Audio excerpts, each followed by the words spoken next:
अरे ससुर जी आइए ना, कहाँ जा रहे हैं? बहू राहुल कहाँ है? मैं उसी से मिलने आया था। देखिए ना पापा, आज संडे वाले दिन भी वो मुझे अकेले छोड़ के पता नहीं कहाँ चले गए हैं। मैंने पूछा तो कह रहे ऑफिस के सिलसिले में जा रहा हूँ। बहू संडे को कौन काम पे जाता है? अपने पति पे थोड़ा लगाम रखो, ऐसे ढील मत दो। अब पापा वही घर में लड़ाई कराने वाली बात है, मैं बहस नहीं कर सकती हूँ। उनके पास तो मेरे लिए टाइम ही नहीं है। खैर छोड़िए ना, आप आइए हम दोनों बैठ के बातें करते हैं आज। नहीं बहू, मेरे पास बैठने के लिए समय नहीं, हजारों काम है, पहले वो काम निपटाता हूँ। ये दिन बाकी रह गया देखना। ये बुढ़ा भी मुझे इग्नोर करके चला गया। कोई बात नहीं बच्चू, कब तक बचेगा? तुम मेरे पास नहीं आ पा रहे हो तो क्या हुआ, मैं तो तुम्हारे पास आ ही सकती हूँ ससुर जी।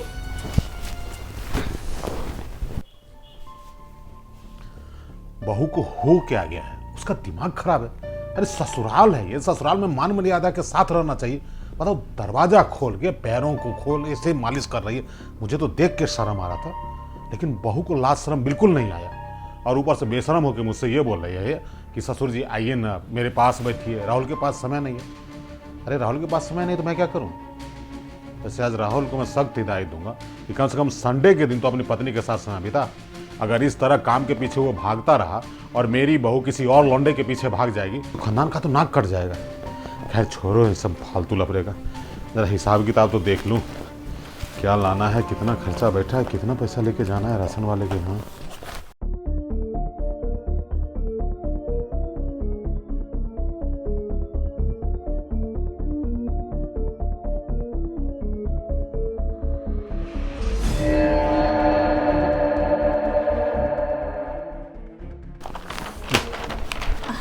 पापा जी सॉरी। बहू ससुराल में रहती हो तुम, थोड़ा मान मर्यादा के साथ रहो ना, ससुर हूँ मैं, समझी? अरे पापा जी आप भी कैसी बातें कर रहे हैं, एक आप ही तो हैं जिनको देख के मैं खुश हो जाती हूँ। बाकी राहुल को तो मेरे लिए टाइम ही नहीं है। देखिए ना पापा, अब इन चार दीवारियों में मेरा दम घुटने लगा है। बहू मैं समझता हूँ कि संडे के दिन भी राहुल समय नहीं दे रहा है, ऐसे में नई नबीली दुल्हन का दम तो घुटेगा ही। कोई बात नहीं, टेंशन मत लो, आज राहुल आता है तो उसकी अच्छे से क्लास लेता हूँ। अरे पैसा कमाने का मतलब ये थोड़ी है कि परिवार पे ध्यान नहीं दे। खैर छोड़िए ना पापा, आप मुझे ये बताइए ये क्या कर रहे थे आप? बहू क्या करूँगा, हिसाब किताब कर रहा हूँ कि घर में कितने का राशन पिछले महीने आया था, इस महीने क्या लाना है, वही सब हिसाब किताब जोड़ घटा, और क्या करूँगा मैं। हाँ पापा वो तो है, लेकिन पापा घर का हिसाब करते करते आप कहीं ये मत भूल जाना कि इस घर में एक लड़की भी है और उसका भी हिसाब आप ही को करना है, क्योंकि आपके बेटे के तो कुछ बस ही है नहीं। मेरा मतलब है कि राहुल के पास कहाँ टाइम होता है मेरे लिए।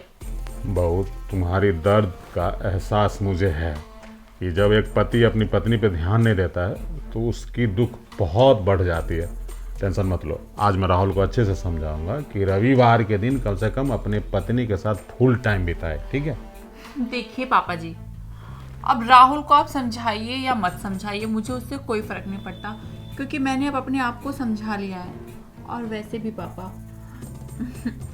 आपको तो पता ही है ना कि आपने मुझे खुद पसंद किया था, तो कुछ तो देखा ही होगा आपने मुझ में। देखो बहू, देखा था तभी तो राहुल के साथ शादी करवाया। तुम इतनी खूबसूरत हो, गुणवान हो, संस्कारी हो, और राहुल भी बहुत सीधा साधा लड़का है, इसलिए मैंने तुम दोनों की शादी करवाई। मुझे लगा कि तुम दोनों की जोड़ी अच्छी रहेगी, जीवन सुख में बीतेगा।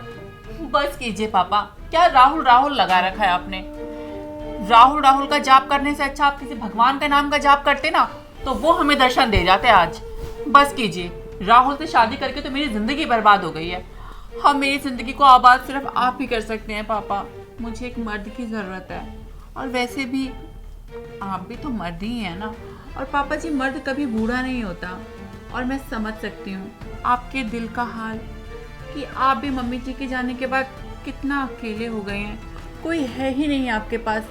राहुल के पास वैसे भी टाइम नहीं है, मैं घर के कामों में बिजी रहती हूँ, तो मैंने सोचा कि हम दोनों मिलकर एक दूसरे का अकेलापन दूर कर लेते हैं। नहीं बहू, देखो ये ठीक नहीं रहेगा, और भविष्य में राहुल को अगर हमारे बीच के संबंध का पता चल जाएगा तो मैं उससे नज़र नहीं मिला पाऊंगा।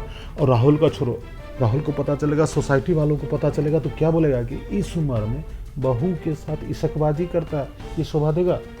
पापा जी देखिए, आप इस घर के जायदाद के मालिक हैं और जो मालिक होता है उसके लिए सब जायज़ होता है। और आप इस घर के राजा भी हैं, और राजा तो वैसे भी आप समझ रहे हैं ना पापा। बहू देखो, तुमने दुखती रथ पे हाथ रख दिया है। मेरा मन भी तो बहुत दिन से डोल रहा था, लेकिन मैं तुम्हें डायरेक्ट नहीं बोल पा रहा था कि अगर बहू से अपने दिल की बात बोलूँगा तो पता नहीं बहू कैसे रिएक्ट करेगी। लेकिन मुझे इस बात की बहुत संतुष्टि है कि तुमने सामने से ऑफ़र किया। अब तुम्हारा ऑफ़र मैं ठुकरा दूँ तो भगवान के घर जाके क्या मुंह दिखाऊंगा कि मैंने बहू को एक छोटा सा सुख नहीं दिया। जी पापा जी। बहू एक बात कहूँ, आज तक मैंने तुम्हें जी भर के नहीं देखा है, आज पहली बार पूरी नज़र से देख रहा हूँ। जरा खड़ी हो जाओ ना, मैं खुल के देखना चाहता हूँ। हाँ पापा जी।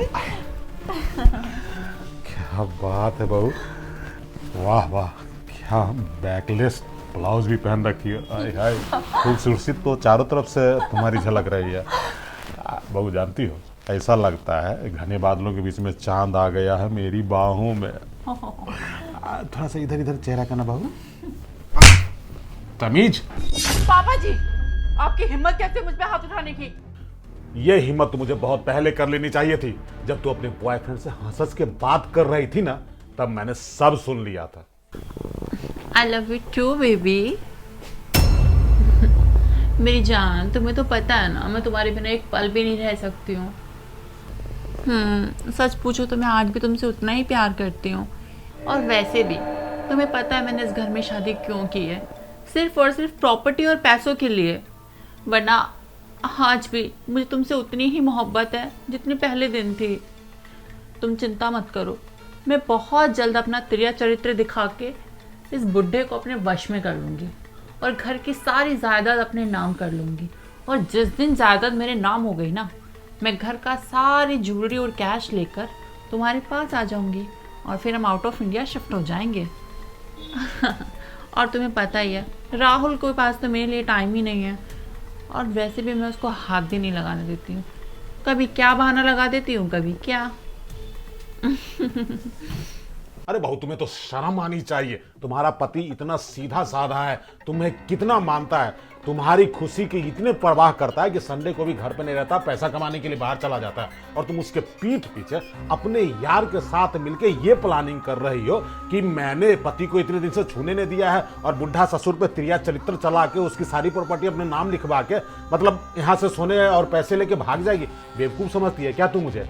देख, अगर तू मेरे बेटे के साथ कुछ गलत व्यवहार करती तो बर्दाश्त भी कर लेता, लेकिन तू तो हद पार कर गई। अरे बेटे से गद्दारी कर रही हो तो कर ही रही है, ससुर पे भी तिरिया चरित्र चलाने लगी। देख बहू, तू जैसी चरित्रहीन बहू को अपने घर में मैं एक मिनट नहीं रहने दूंगा। एक काम कर, चल निकल, तलाक का पेपर भिजवा दूंगा घर जा। नहीं पापा जी, मैं मानती हूँ मुझसे बहुत बड़ी गलती हुई है, पर मैं आपसे वादा करती हूँ मैं आगे से कभी भी कुछ ऐसा नहीं करूँगी। इस परिवार के लिए एक आदर्श बहू बन के दिखाऊंगी। मुझे घर से मत निकालिए। देख बहू, ये मगरमच्छी आंसू मुझे मत दिखा, और इससे मैं पिघलने वाला नहीं हूँ। तेरी भलाई इसी में है कि तू चुपचाप यहाँ से निकल जा। जा।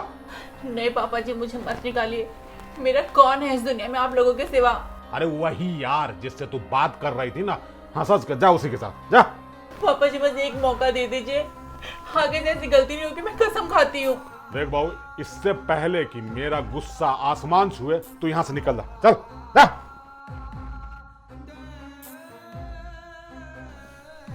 बताओ, घोर कलयुग आ गया है। मुझे लगा कि ये लड़की बहुत ही संस्कारी है, गुणवान है, मेरे बेटे के साथ इसकी जोड़ी अच्छी रहेगी, लेकिन मुझे ये नहीं पता था कि शादी से पहले ही इसने यार बना रखा है और शादी के बाद भी उसके साथ चक्कर चल रहा है। वो तो मेरे बेटे को धोखा देने जा रही है।